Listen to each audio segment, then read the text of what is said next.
Shadows of Fear. The old Victorian house stood like a sentinel on Hemlock Lane, a brooding silhouette against the perpetually overcast sky. Locals whispered of strange occurrences within its walls, of shadows that seemed to move of their own accord, and eerie whispers carried on the wind. But these were just tales, or so they thought. Sarah, a young and intrepid journalist, was drawn to the house's mystique. Determined to uncover the truth behind the rumors, she rented the top floor, a decision she would soon regret. Her first night was marked by an unsettling quiet. The house creaked and groaned as if alive, and shadows danced erratically on the walls. Sarah dismissed it as old building quirks, but a creeping dread settled in her bones. Days turned into nights, and the shadows grew bolder. They lengthened and stretched, taking on grotesque shapes, their edges blurring into something sinister. Sarah's sleep was plagued by nightmares of shadowy figures reaching out from the darkness, their eyes glowing with an unnatural light. One stormy night, as thunder rattled the windows, Sarah was awoken by a blood-curdling scream. It echoed through the house, a chilling cry that seemed to originate from the attic. With a heart pounding in her chest, she grabbed a flashlight and ventured up the creaking stairs. The attic was a labyrinth of shadows, the only light coming from the flickering flames of a candle she had brought. As she moved deeper into the room, the shadows seemed to thicken, pressing in on her from all sides. A sudden gust of wind extinguished the candle, plunging her into complete darkness.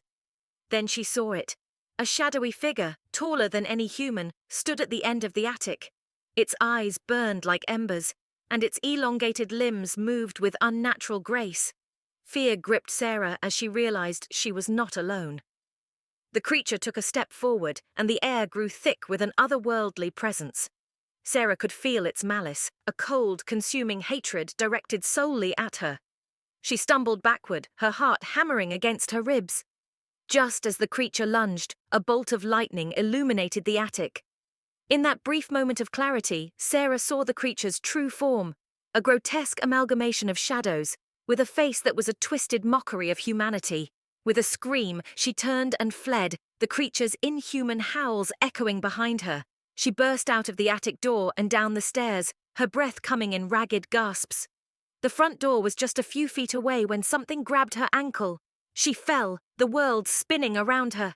As darkness claimed her, she looked up to see the creature's shadow looming over her, its eyes filled with a triumph that chilled her to the bone. Sarah never returned to Hemlock Lane. The house remains empty, a haunting reminder of the shadows that dwell within its walls.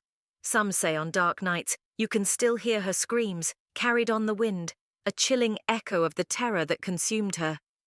Sarah awoke in a cold sweat, her heart pounding like a trapped bird.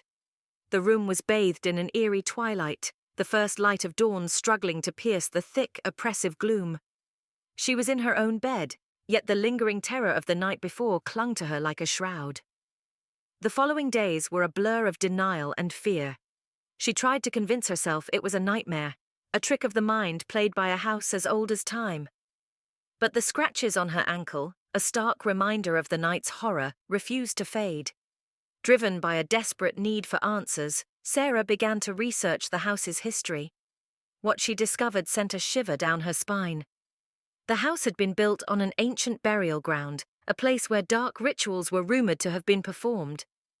The shadows, she realized, were more than just shadows. They were manifestations of a malevolent force, an ancient evil awakened by her intrusion. Determined to confront her fear, Sarah returned to the attic. Armed with a crucifix, a symbol of hope against darkness, she stepped into the chamber.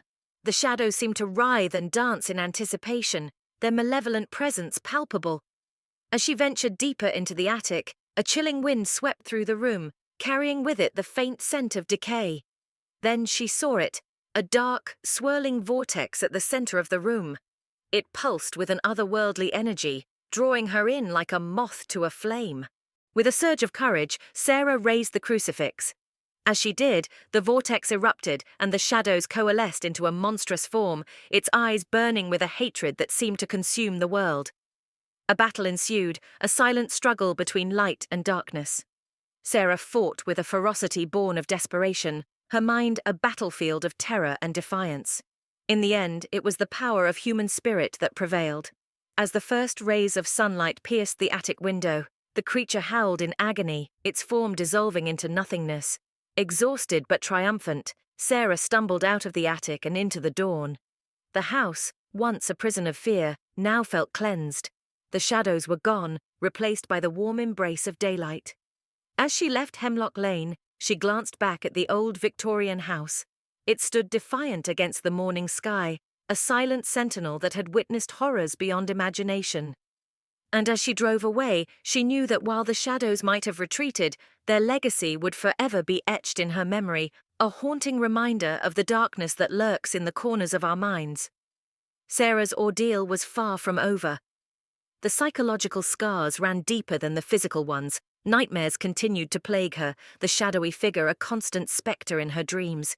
She became a recluse, her once vibrant spirit dimmed by the terror she had faced. Yet, a strange compulsion drew her back to Hemlock Lane. It was as if the house called to her, its secrets still unfulfilled. With each visit, she felt a pull, an invisible force drawing her closer to its heart. One crisp autumn afternoon, as the sun cast long dancing shadows across the lawn, Sarah decided to confront her fears once and for all.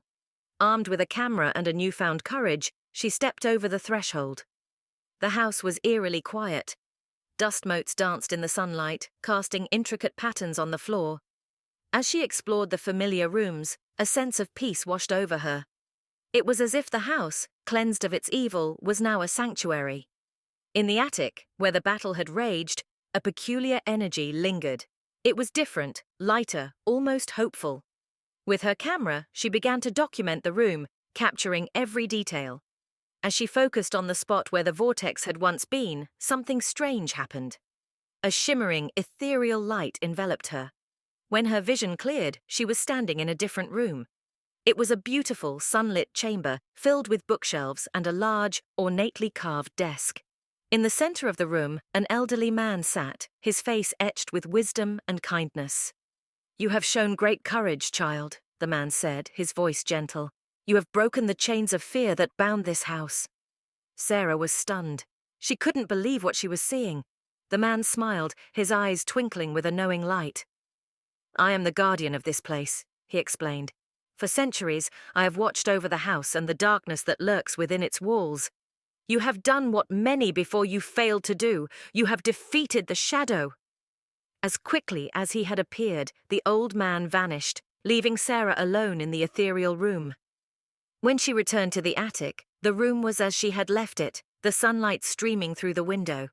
Sarah knew she had witnessed something extraordinary, something that defied explanation. She had faced her fears, conquered the darkness, and in doing so, had unlocked a secret hidden deep within the heart of Hemlock Lane. As she stepped out of the house, the sun was beginning its descent, casting long, comforting shadows across the lawn. Sarah looked back at the old Victorian house, a sense of peace and gratitude filling her heart. The house on Hemlock Lane was no longer a place of terror, but a symbol of triumph over darkness. Sarah stepped out of the house, the setting sun casting long, comforting shadows across the lawn. A sense of peace washed over her. The house on Hemlock Lane was no longer a place of terror, but a symbol of triumph over darkness. Or so she thought. Days turned into weeks, and the sense of tranquility began to fade. Strange occurrences started to happen around her. Shadows seemed to move when no one was there, and whispers echoed in empty rooms. A cold dread began to creep back into her life. One night, as she slept, a shadow stretched across her room, an inky black expanse that seemed to grow larger by the second. It crept towards her, its edges blurring and shifting. Sarah tried to scream, but no sound escaped her lips. The shadow consumed her, and as darkness enveloped her, she realized with a chilling certainty, the evil had not been defeated. It had merely retreated, biding its time until it could strike again. And this time, it was coming for her. The screen fades to black, the only sound the ominous creaking of an old house.